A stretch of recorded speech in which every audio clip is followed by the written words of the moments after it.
त्यो बजेट किताबमा सबै जोड घटाउ गरेर हेरेको त सबै गल्ती रहेछ। 2 मा 2 जोड्दाखेरि 8 हुन्छ पो रहेछ त्यहाँ त। होइन सदनको रोस्टरमा चाहिँ त्यसरी बोल्न मिल्दैन, नत्र त्यहाँ पनि बोलिन्छ साह्रै भएन भन्दा। आज के गरेको त्यो स्वीकार्नु भयो कि भएन भन्नु त गल्ती। त्यो गल्ती पत्ता लगाइदिने मान्छे पो त अर्को साम्पाङ त होइन। म छुइनँ भने गल्ती पत्ता लाग्थ्यो।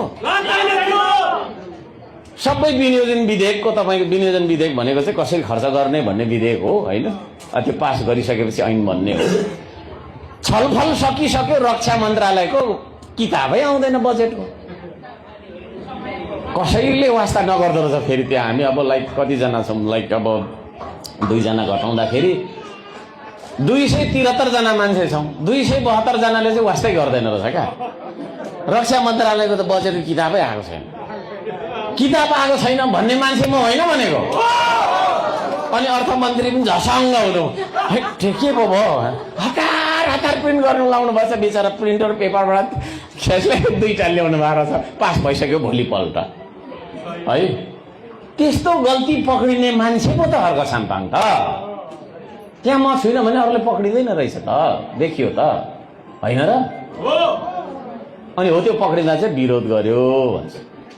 किन विरोध गर्नु, मैले त मेरो काम गरे हो। अहिले मैले तपाईँको विरोध गरे हो यहाँ बसेर बोल्दा होइन है। किन विरोध गर्नु, मैले त तपाईँको छेउमा मेरो कुरा यो हो भनेर राखेको हो। यो हिसाबले हामीले बुझ्नुपर्छ। अब चाहिँ पक्का अल्छी लाग्यो होला, अब थोरै सुनाउँछु। त्यसले गर्दाखेरि हामीले त्यसरी बुझ्नुपर्छ। म त्यो भन्न चाहन्छु। धरानको विकासका लागि हामी अत्यन्तै धेरै सक्रिय र सचेत छौँ। हाइवेको कुरा छ, हाइवे पनि बन्छ है, हाइवे पनि बन्छ, पैसा पनि छुट्टिएको छ। अनि एउटा रमाइलो मैले यहाँबाट आह्वान पनि मैले अस्ति फेसबुकबाट पनि गरेका थिएँ। अब हामी एउटा अब थुप्रै छ प्रोजेक्टहरू है।